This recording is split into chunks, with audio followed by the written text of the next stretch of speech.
Hundreds of protesters and counter-protesters have been gathering in southwest London today, demanding action on Hammersmith Bridge. Some are calling for the vital route to reopen to motorised traffic. Others want it reserved for pedestrians and pedal power. The bridge has been shut to vehicles for 7 years, but as Graham Stothard now reports, its future is as uncertain as ever. For more than a century, it brought communities closer together. Now it's dividing them. Putting it another way, how can you justify... No, they're not. I'm afraid to say no, they're not. Public transport, absolutely. Hammersmith Bridge has been closed to motor traffic for 7 years. There was a rally today demanding it reopen and a counter-protest, wanting it to stay the same. It's causing a lot of congestion and pollution problems in Putney High Street. It's a myth to say that closing this one bridge has actually included increased congestion and pollution on all the other. Because it gives me the access that a lot of the places deny me of around London. We need action now. It needs to be taken from Hammersmith and Fulham, properly funded for integrated transport. This wrought iron structure first opened in 1887. 2 midnight explosions result in damage to Hammersmith Bridge. It survived bomb attacks, overloading and the changeable British weather. That was up until 7 years ago, where micro-fissures led to safety concerns, which led in 2020 to a total closure. In 2021 it was partially reopened, but never to motorised vehicles, to the frustration of local MPs. We want to get more people out of their cars and into buses, but we can only do that if we have really good, reliable bus routes. And one of the reasons why we don't have that in Putney is because of the closure of all the bus routes that came over Hammersmith Bridge. There's a range of different opinions about the future of the bridge. Some people want it just for cyclists, some people want to see buses back over it, some people want it completely reopened to cars. What we need to know is what solutions are possible, what's the right thing for the local community, what's the right thing for the wider city.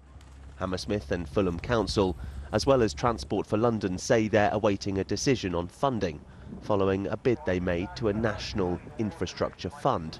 The Department for Transport says it's provided £17 million already, but continues to work with the others on the restoration.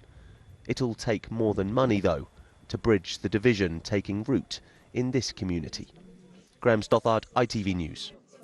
Groups of protesters have been gathering near to Hammersmith Bridge this afternoon. Some calling for it to be fully reopened to cars and traffic. Others, though, want it to stay in its current state, which only allows pedestrians and bikes to cross.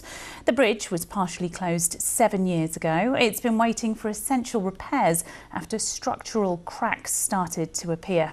Wendy Hurrell went to take a look. Well, in the winter sunshine, the Grade 2 listed Hammersmith Bridge is resplendent. It was, of course, closed in 2019, and today only cyclists and pedestrians can cross it. Now, the Putney MP, Fleur, has renewed calls to restore this bridge to vehicular traffic. And earlier on, I spoke to her. It's such a big issue in Putney. Everywhere I go, this is what people ask me about because of the impact on the buses. 6 bus routes were cut when this bridge was closed, and that makes a big difference on the bus routes in Putney going through Putney High Street, which is very, very congested. So a lot of people in Roehampton and Putney can now not get across the river in a way that they could. A lot of local people in Putney, though, are saying that the redesign of the junctions around Putney Bridge have created more problems. Every month I actually hold a Putney and Roehampton bus crisis task force meeting to look at all the different issues. Hammersmith Bridge is the kind of context of that, and I think that means that if you make one other change, like a change to lights, or if the water company come and dig up the road, or one other thing happens, the whole area becomes really, really congested, and that's the problem. Well, she called a rally here today campaigning to get the bridge reopened to vehicular traffic.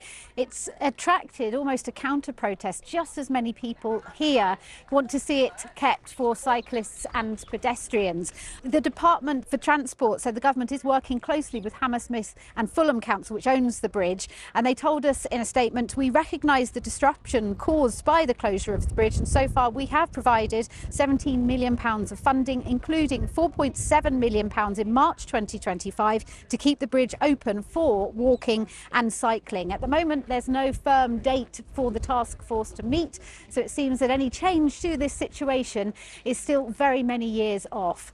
Wendy Hurrell, BBC London, in Barnes.